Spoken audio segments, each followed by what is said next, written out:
होळीच्या दिवशी भगवान श्रीहरी श्री विष्णूंनी प्रल्हादाला नरसिंह रूपामध्ये दर्शन दिलेलं होतं. दरवर्षी फाल्गुन महिन्यातील शुक्ल पक्षातील पौर्णिमेचा दिवस हा होळी म्हणून साजरा केला जातो. तारखेमध्ये थोडाफार बदल होतो, पण इंग्रजी महिन्यानुसार बघितलं तर मार्च महिन्याच्या सुरुवातीला किंवा मध्यान्हात होळी हा सण येत असतो. यंदा 2026 मध्ये 2 मार्च सोमवारी आणि 3 मार्च मंगळवारी 2 दिवस हुताशनी पौर्णिमा आलेली आहे आणि त्यातली त्यात यंदा चंद्रग्रहण सुद्धा आलेलं आहे. आणि हे चंद्रग्रहण या वर्षातलं 2026 मधलं पहिलं चंद्रग्रहण आहे आणि हे चंद्रग्रहण भारतात सुद्धा दिसणार आहे. त्यामुळे या चंद्रग्रहणाचे सर्व वेधाधी नियम सुद्धा आपल्याला पाळायचे आहेत. नमस्कार सर्वांना, मी प्रांजली. या व्हिडिओमध्ये मी तुमच्यासोबत होळी कशी साजरी करावी, यंदा हुताशनी पौर्णिमेला चंद्रग्रहण आल्या कारणाने होळी नेमकी कधी पेटवायची आहे, होळी पूजनाचा शुभ मुहूर्त काय असणार आहे, चंद्रग्रहणाचा स्पर्श, मोक्ष, पुण्यकाळ काय असणार आहे, गर्भवती महिलांनी काय नियम पाळायचे आहेत आणि आपल्या सर्वांना वेधाधी नियम कधीपासून पाळायचे आहेत तो सुद्धा टायमिंग शेअर करणार आहे. आणि सर्वात महत्त्वाचं, घरच्या घरी होळीचं पूजन कसं करावं, होळीमध्ये घरच्या कोणकोणत्या वस्तू टाकायच्या आहेत, होळीला किती प्रदक्षिणा घालायच्या आहेत, होळी शांत झाल्यानंतर दुसऱ्या दिवशी त्या राखेचं काय करायचं आहे आणि काही कारणाने जर तुम्हाला घरी होळी दहन करायचं नसेल तर सार्वजनिक ठिकाणी जाऊन होळीचं पूजन कसं करावं, सार्वजनिक ठिकाणी होळीच्या पूजनासाठी जाताना घरून काय काय साहित्य न्यायचं आहे आणि अजून अशी बरीच माहिती या व्हिडिओमध्ये मी तुमच्यासोबत शेअर करणार आहे. त्यामुळे व्हिडिओ हा पूर्ण नक्की बघा. तुमच्या सर्व प्रश्नांची उत्तरं या एकाच व्हिडिओमध्ये तुम्हाला मिळून जातील. हुताशनी पौर्णिमा ही 2 मार्चला सोमवारी संध्याकाळी 5:55 सुरू होत आहे आणि 3 मार्चला मंगळवारी सायंकाळी 5:07 संपत आहे. इतर वेळी जी तिथी सूर्याने बघितलेली असते उदय तिथीनुसार आपण ती मान्य करत असतो आणि त्या दिवशी सणवार साजरे करतो. पण यंदा होळी मात्र आपल्याला 2 तारखेला संध्याकाळी प्रदोष काळामध्ये साजरी करायची आहे. म्हणजे 2 तारखेला संध्याकाळी 5:55 नंतर आपल्याला होळी पेटवायची आहे आणि होळीची पूजा सुद्धा करायची आहे. आता इथे तुम्हाला प्रश्न पडेल की 3 तारखेची पौर्णिमा तिथी ही सूर्याने बघितलेली आहे आणि उदय तिथीनुसार आपल्याला ती मान्य असायला हवी आणि त्याच दिवशी पूजन करायला हवं. मग आपण 2 तारखेला का पूजन करणार आहोत? तर याचं कारण असं आहे की 3 मार्चला ग्रस्तोदित चंद्रग्रहण आहे आणि प्रदोष काळ सुरू होण्यापूर्वीच हुताशनी पौर्णिमा ही 3 तारखेला समाप्त होत आहे. म्हणून धर्मसिंधू या ग्रंथातील वचनानुसार होलिका दहन हे आपल्याला 2 मार्चला सोमवारी करायचं आहे. कारण 3 मार्चला बघा सायंकाळी 5:07 पौर्णिमा तिथी संपत आहे आणि होलिका दहन जे आहे ते प्रदोष काळामध्ये केलं जातं. आदल्या दिवशी 5:55 पौर्णिमा तिथी सुरू होत आहे. मग पौर्णिमा तिथी प्रदोष काळात कधी आहे? 2 तारखेच्या प्रदोष काळात आहे. म्हणून 2 तारखेलाच आपल्याला होळीची पूजा ही करून घ्यायची आहे. आणि 3 मार्चला धुलिवंदन असणार आहे आणि याच दिवशी ग्रस्तोदित चंद्रग्रहण सुद्धा आलेलं आहे. हे चंद्रग्रहण भारतात दिसणार आहे, त्यामुळे गर्भवती महिलांनी सुद्धा हे चंद्रग्रहण पाळायचं आहे. 3 मार्चला दुपारी 3:20 हे चंद्रग्रहण सुरू होईल आणि संध्याकाळी 6:46 हे चंद्रग्रहण संपेल. चंद्रग्रहणाचा जो सूतक काळ असतो तो चंद्रग्रहणाच्या 9 तास आधीपासून सुरू होत असतो. त्यामुळे या चंद्रग्रहणाचे वेधाधी नियम जे आहेत ते आपल्याला 3 मार्च रोजी सकाळी सूर्य उदयापासून ते संध्याकाळी 6:46 पर्यंत पाळायचे आहेत. या चंद्रग्रहणाचा स्पर्श हा 3 मार्चला दुपारी 3:20 पासून आहे. ग्रहणाचा मोक्ष हा संध्याकाळी 6:46 आहे आणि या ग्रहणाचा पुण्यकाळ हा संध्याकाळी 6:20 पासून ते 6:46 पर्यंत असणार आहे.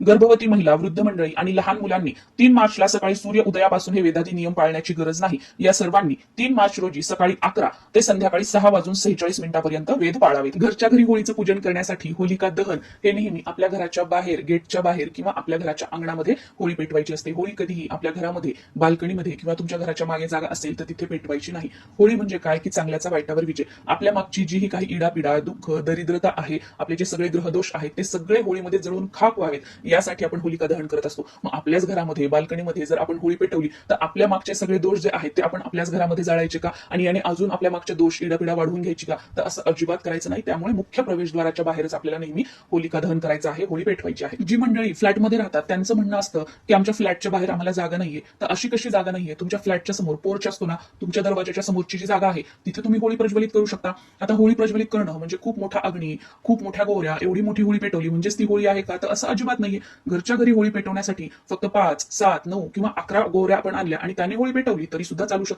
आणि आजकाल तर बघा पूजा साहित्याच्या दुकानामध्ये छोट्या छोट्या बिस्किटाच्या आकाराच्या सुद्धा गोवऱ्या मिळतात. तर त्या आणायच्या आपण घरच्या घरी होळी पेटवण्यासाठी. घरच्या घरी होळीची पूजा करण्यासाठी ज्या जागी होळी प्रज्वलित करायची आहे ती जागा स्वच्छ करून घ्यायची. तुमच्याकडे शेण असेल तर ती जागा तुम्ही सारवून सुद्धा घेऊ शकता किंवा त्या जागेवर थोडंसं पाणी शिंपडून छोटीशी रांगोळी काढून घ्यायची किंवा तुम्हाला हवं असेल तर हळदीचं लेपन सुद्धा तुम्ही करू शकता. त्यानंतर 5, 7, 9, 11 या पटीमध्ये गोवऱ्या मांडून घ्यायच्या आहेत आणि त्याच्या मध्यभागी एरंड्याच्या झाडाची एक फांदी ठेवायची आहे. सर्वप्रथम गोवऱ्यांना हळद कुंकू अर्पण करून घ्यायचं आणि त्यानंतर थोडासा कापूर घेऊन अग्नी प्रज्वलित करायचा आहे आणि त्यानंतर पेटत्या होळीचं आपल्याला पूजन करायचं आहे. या दिवशी घरची होळी असू द्या किंवा सार्वजनिक होळी असू द्या, या दोन्हीही होलिका दहनाला, होलिका पूजनाला पूर्णावर्णाचा नैवेद्य दाखवला जातो. त्यामुळे पेटत्या होळीचं पूजन करताना सर्वप्रथम हळद कुंकू अर्पण करायचं आहे, त्यानंतर फुलं, हार जी काही असतील ती अर्पण करायची आणि मग नैवेद्य दाखवून घ्यायचं आहे. नैवेद्य त्या अग्नीमध्ये, पेटत्या होळीमध्ये आपल्याला अर्पण करायचं आहे. त्यानंतर एखाद्या पेल्यामध्ये किंवा छोट्याशा तांब्यामध्ये पाणी घ्यायचं आहे आणि ते पाणी होळीभोवती टाकत टाकत आपल्याला 3, 5 किंवा 7 प्रदक्षिणा घालायच्या आहेत। घरची होळी असू द्या किंवा सार्वजनिक होळी असू द्या, दोन्ही ठिकाणी 3, 5 किंवा 7 पाणी टाकत टाकत प्रदक्षिणा मारायच्या आहेत। आता बऱ्याच ठिकाणी सुरुवातीला या प्रकारे प्रदक्षिणा मारल्या जातात आणि त्यानंतर पूजन केलं जातं, आणि बऱ्याच ठिकाणी अगोदर होळिकेचं पूजन केलं जातं आणि त्यानंतर प्रदक्षिणा मारल्या जातात। तुमच्या भागात जशी पद्धत आहे त्यानुसार तुम्हाला हे पूजन करायचं आहे। घरच्या पेटत्या होळीमध्ये जास्त काही वस्तू आपल्याला टाकायच्या नाहीयेत। एकदा होळी प्रज्वलित झाली की एक छोटासा खोबऱ्याचा तुकडा घ्यायचा आणि तो होळीमध्ये टाकायचा आहे। आता हा खोबऱ्याचा तुकडा बऱ्याच ठिकाणी भाजून खाण्याची पद्धत आहे, तुमच्याकडे अशी पद्धत असेल तर तुम्ही खाऊ शकता, आणि पद्धत नसेल तर तो तुकडा आपल्याला खायचा नाहीये। घरच्या होळीत दुसरी महत्वाची वस्तू टाकायची म्हणजे मुठभर गहू आणि मुठभर ज्वारी।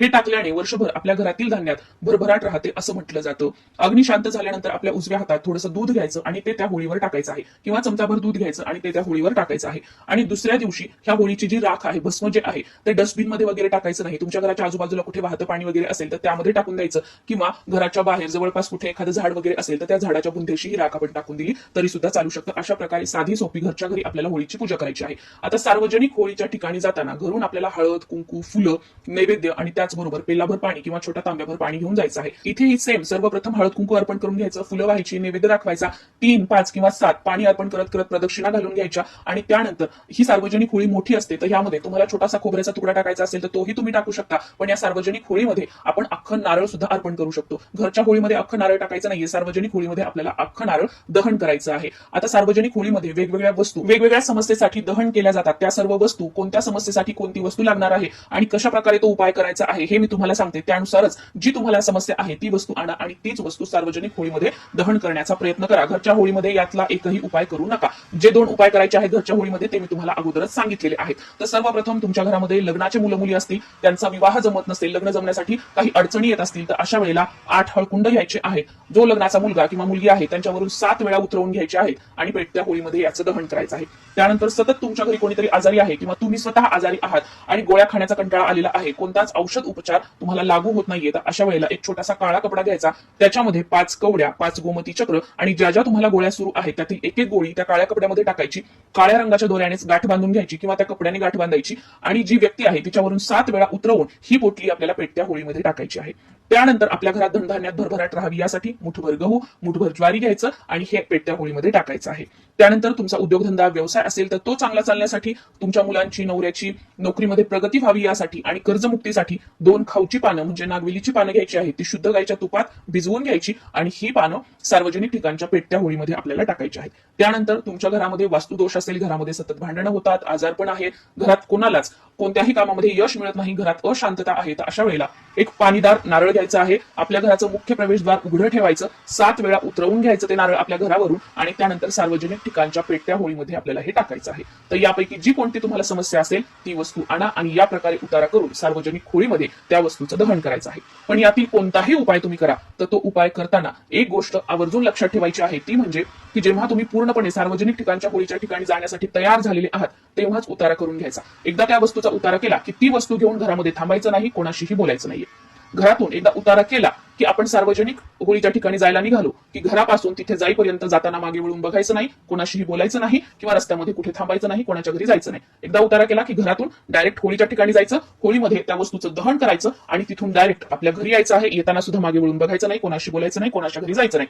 आणि जेव्हा आपण घरातून ही वस्तू घेऊन निघणार आहोत त्याच्या अगोदरच आपल्या घराच्या मुख्य प्रवेशद्वाराच्या बाहेर थोडंसं जगामध्ये पाणी ठेवायचं, त्या वस्तूचं दहन करून आल्यानंतर मुख्य प्रवेशद्वाराच्या बाहेर आपल्या पायावर थोडंसं पाणी घ्यायचं, त्यानंतर घरात यायचं, परत बाथरूम मध्ये स्वच्छ हातपाय धुवायचे आणि त्यानंतर मग आपण घरात सर्वांशी बोलायचं वगैरे आणि नॉर्मल जे आपलं रुटीन आहे ते चालू ठेवायचं। घरची होळी असू द्या किंवा सार्वजनिक ठिकाणची, त्यामध्ये कधीही टायर जाळायचं नाहीये, झाडं तोडून झाडांची लाकडं होळी पेटवायची म्हणून त्यामध्ये वापरायची नाहीयेत, किंवा बऱ्याच ठिकाणी होळीला साडी नेसवण्याची पद्धत आहे, तर ही साडी आपण नेसलेली होळीला कधीही नेसवायची नाहीये। भले तुम्ही हलकी आणा पण नवीन साडी जर तुम्हाला होळीला नेसवायची असेल तर त्यासाठी आणायची आहे।